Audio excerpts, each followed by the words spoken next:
জয়নিংটারে আর একটা নাম আমরা পরবর্তী ক্লাসে পাবো সিনথেসিস বলে। SYNTHESIS, synthesis of sentences. একটু মনে রাখবো, পরবর্তী সময় আমরা ক্লাসে পাবো। জয়নিং করতে গেলে আমাদেরকে বাক্যের উপর বেশি পরিমাণ নির্ভর হতে হয় আর ক্লজের উপর বেশি পরিমাণ নির্ভর থাকতে হয়। বাক্য যদি বলি তাহলে সিম্পল, কমপ্লেক্স, কম্পাউন্ড, মানে গঠনগত দিক থেকে যে তিন প্রকার বাক্য আছে, সেই তিন প্রকার বাক্য আমাদেরকে বেশি পরিমাণে মনে রাখতে হবে।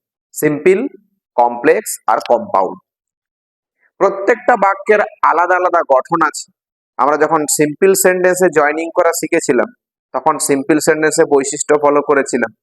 এবার বাক্যটা হয়ে গেছে কমপ্লেক্স সেন্টেন্স। এখানে বুঝতে পারছি কমপ্লেক্স সেন্টেন্স লিখেছে হেডিং এ। এই কমপ্লেক্সের বৈশিষ্ট্য কি? কমপ্লেক্সের বৈশিষ্ট্য হচ্ছে একটি মাত্র প্রিন্সিপাল ক্লজ। পিসি কথার অর্থ কি? Principal clause. আর এক বা একাধিক সাবঅর্ডিনেট ক্লজ।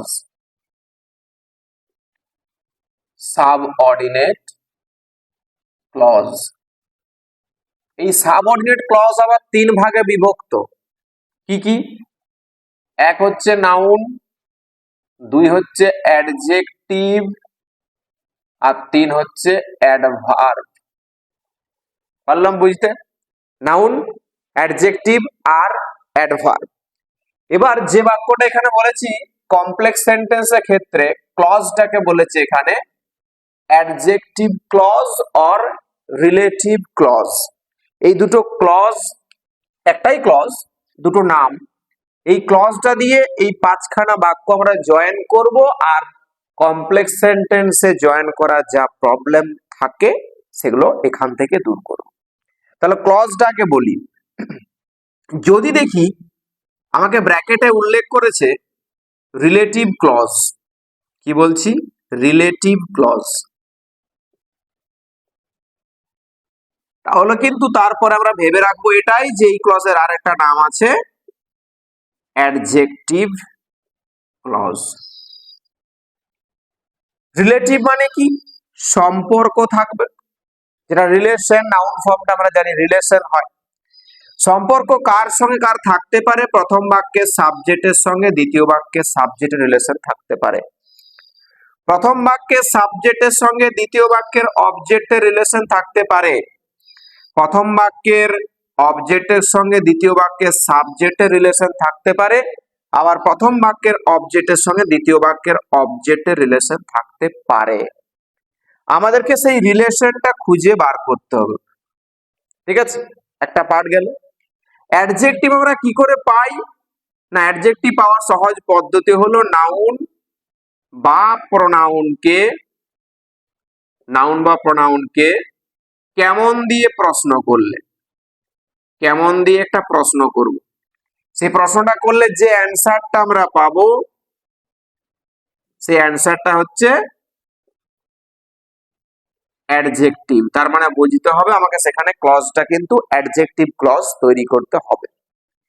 এবার রিলেশনটা কাজে লাগিয়ে দেখবো যে ঠিকঠাক ভাবে পারছি কিনা। প্রথম বাক্যটা ভালো করে পড়ে দেখি। I borrowed a book from the library. আমি লাইব্রেরি থেকে একটা বই কিনেছিলাম। Today I have to return ইট। আমাকে আজ এটা ফেরত দিতে হবে। প্রথমেই বাক্যের সাবজেক্টে চলে যাই, আই। দ্বিতীয় বাক্যের সাবজেক্টে কি? আই। ঠিক আছে। প্রথম বাক্যের অবজেক্টটা কি? এ বুক ফ্রম দ্য লাইব্রেরি। দ্বিতীয় বাক্যের অবজেক্টটা কি? টু রিটার্ন ইট, মানে ইটটা ধরবো। টু রিটার্নটা ইনফিনিটিভ, অসমাপিকা ক্রিয়া। এবার প্রশ্ন হলো কোনটাকে আমি প্রিন্সিপাল বানাবো আর কোনটাকে আমি সাবঅর্ডিনেট বানাবো। এটা করতে গেলে আমাদেরকে নাউনকে খোঁজার জায়গা তৈরি করতে হবে। নাউন খুঁজি। নাউন বলতে এখানে কি লিখছি, নাউন বাক্যের মধ্যে দেখতে পাচ্ছি এখানে বুক বলে একটা নাউন আছে, এ পাশে লাইব্রেরি বলে একটা নাউন আছে, এ পাশে নাউন কিন্তু আমরা দেখতে পাচ্ছি না। এবার এই সাবজেক্টের সঙ্গে এই সাবজেক্টের রিলেশন আছে তো, তাহলে ট্রান্সফারটা করে দেখার চেষ্টা করতেই পারি যে I borrowed a book from the library, আমি লাইব্রেরি থেকে একটা বই কিনেছিলাম। এই জায়গাটা বলে রাখি, সম্পর্ক যদি ব্যক্তির সঙ্গে হয়, সম্পর্ক যদি ব্যক্তির সঙ্গে হয় তাহলে হু নিয়ে আসতে হয় জয়েন করার জন্য, অথবা অর্থ অনুযায়ী হুম ইউজ করতে হয়, হু বা হুম। আর যদি সম্পর্কটা বস্তুর জন্য হয় তখন কিন্তু আমাদেরকে WHICH বা THAT ইউজ করতে হয়। ঠিক আছে, হু মানে যে, হুম মানে যাকে। তাহলে এখানে কিন্তু আমরা যদি এই শব্দটাকে তুলে দিয়ে এর পরিবর্তে হু লেখার চেষ্টা করি তাহলে কিন্তু জয়েন্টটা ভুল হবে। তাহলে আমাদেরকে দেখতে হচ্ছে বাক্যের অবজেক্ট পার্টটা। অবজেক্ট পার্টে কি আছে, এ বুক একটা বই, আর এখানে সেটার সঙ্গে মিল ঘটছে কোথায়, ইটটাতে। ঠিক আছে, তাহলে আমাদেরকে এই অংশটা আগে লিখতে হবে। কেন না, এর সঙ্গে সম্পর্ক যুক্ত হচ্ছে যে I borrowed a book from the library. বাকিটা লিখলে কিন্তু অ্যাডজাস্টমেন্ট পাওয়া যাবে না, মানে কমপ্লেক্স সেন্টেন্সের জন্য প্রয়োজনীয় সিকোয়েন্সটা তৈরি হবে না, তাই আমাকে এটা আগে লিখতে হবে। কি লিখবো, today, TODAY, today I have to return. It মানে প্রোনাউন, ইটের পরিবর্তে আমি নাউনটাকে আগে লিখি, today I have to return the book. আমি এই জায়গাটাতে এ লিখতে পারি, আমি দাও লিখতে পারি। ঠিক আছে, এ বুক। এবার এর সঙ্গে সম্পর্ক ছিল, তো বুকটা কি ব্যক্তি বটে না, বস্তু। তাহলে বস্তুর জন্য কি ব্যবহার করবো আমরা, হুইচ, WHICH, হুইচ যেটা আমি কিনেছিলাম, I borrowed from the library. বুঝতে পারলাম কি, এই বাক্যটা আগে লিখলাম কেন, এটা হয়তো প্রশ্ন আসতে পারে যে এটা তো বাক্যটা আগে লেখা ছিল, তাহলে ওটা লেখার কি প্রয়োজন হলো। ওটা লিখতে হলে এই জন্যই যে আমাকে সিকোয়েন্সটা ঠিক রাখার জন্য। সিকোয়েন্স বলতে পর্যায়টা, অর্থটা ঠিক রাখতে হয়। আমি যার সঙ্গে সম্পর্ক যুক্ত হচ্ছে তাকে বাদ দিতে পারি না, যে সম্পর্ক যুক্ত হবে তাকে বাদ দেব। তার মানে আমার এই নাউনের সঙ্গে প্রোনাউনটা সম্পর্ক তৈরি করেছিল, তাহলে আমাকে কিন্তু এই প্রোনাউনটা বাদ দিতে হবে, নাউনটা বাদ দিতে পারবো না। তাহলে আমি যদি এই বাক্যটা এখান থেকে লিখে দিই তাহলে আমার এই অংশটার জন্য আমি তো আর হুইচটা বসাতে পারবো না, সরে যাচ্ছে না দূরে। অবজেক্ট পার্টের জায়গাতে যদি আমি এখানে লিঙ্কারটা বসাই হুইচটা, তাহলে এই জায়গা থেকে আমার সিকোয়েন্সটা নষ্ট হয়ে যাচ্ছে বাক্যে। তার জন্য প্রিন্সিপাল করতে হলো এই অংশটা, today I have to return, a book which I borrowed from the library. হয়েছে। আর একটা এখানে তথ্য বলে দিই যে এই যে টেন্সটা রয়েছে এটা পাস্ট ইনডিফিনাইট, তাই তো, বরোড, বরোর সঙ্গে ইডি যোগ করা আছে, পাস্ট ইনডিফিনাইট। আর এখানে আই হ্যাভ টু রিটার্ন বলেছে মানে প্রেজেন্ট ফর্ম, আর কথাটা কি লেখা আছে, টুডে দিয়ে শুরু।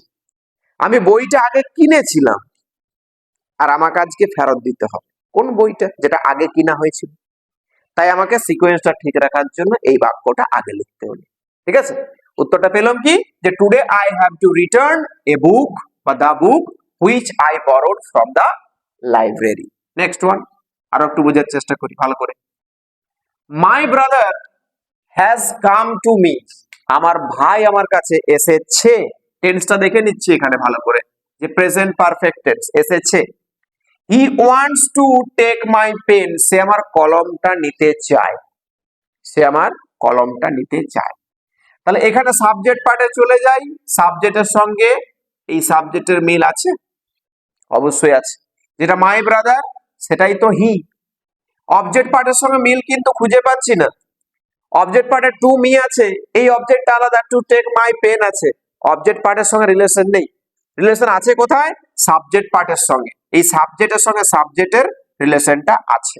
তাই আমরা এখান থেকে রিলেশন তৈরি করব, বুঝতেই পারছি এখানে হি আছে মানে ব্যক্তি, ব্যক্তির জন্য লিঙ্কারটা কি আছে? হু। তাহলে my brother has come to me, ঠিক আছে। এবার এই হিটাকে বাদ দিয়ে এর পরিবর্তে হু লিখবো, WANTS, ওয়ান্টস টু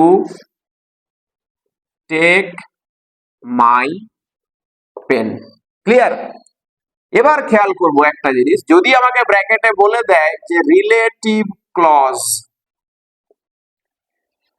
ক্লজ দিয়ে জয়েন করতে, তাহলে এখানে একটা জিনিস খেয়াল রাখবো, যার সঙ্গে সম্পর্ক যুক্ত হচ্ছে তারপরেই কিন্তু আমরা লিঙ্কারটা বসাবো।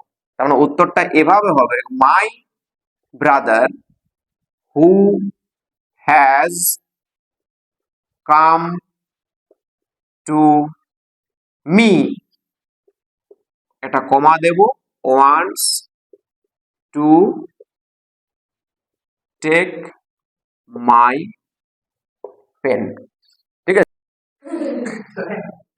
Next, my father has given me a bicycle, আমার বাবা আমাকে একটা বাইসাইকেল কিনে দিয়েছে। দ্য বাইসাইকেল ইজ ইলেকট্রিক, বাইসাইকেলটা ইলেকট্রিকের, বুঝেছে। এবার এটাকে জয়েন করব, সাবজেক্টটা দেখে নি প্রথমে, my father R the bicycle, এক মিলছে কি? মাই ফাদারের সঙ্গে দা বাইসাইকেল মিলছে? মিলেনি তো, দুটো সাবজেক্ট তো ভিন্ন।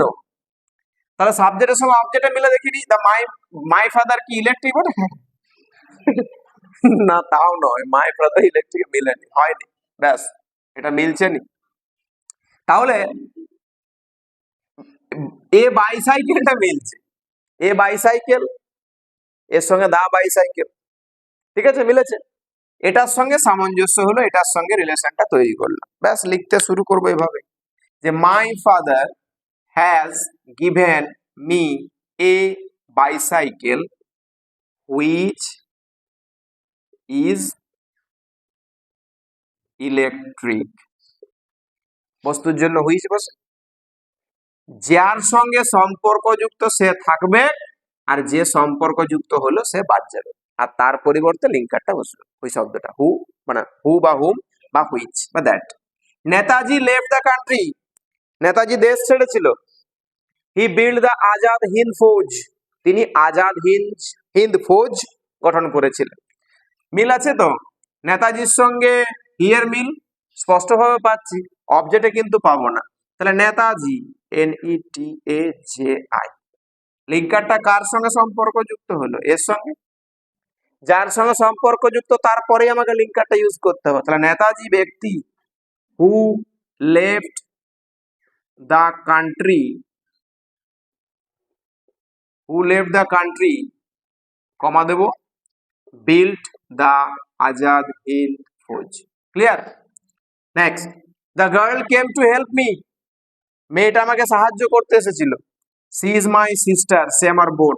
দ্য গার্ল এর সঙ্গে সিটা মিলেছে, ব্যক্তি, তাহলে এরপরেই কিন্তু আমরা লিঙ্কারটা বসাবো। তাহলে the girl who came to help me, এটা বাদ, কমা, ইজ মাই সিস্টার।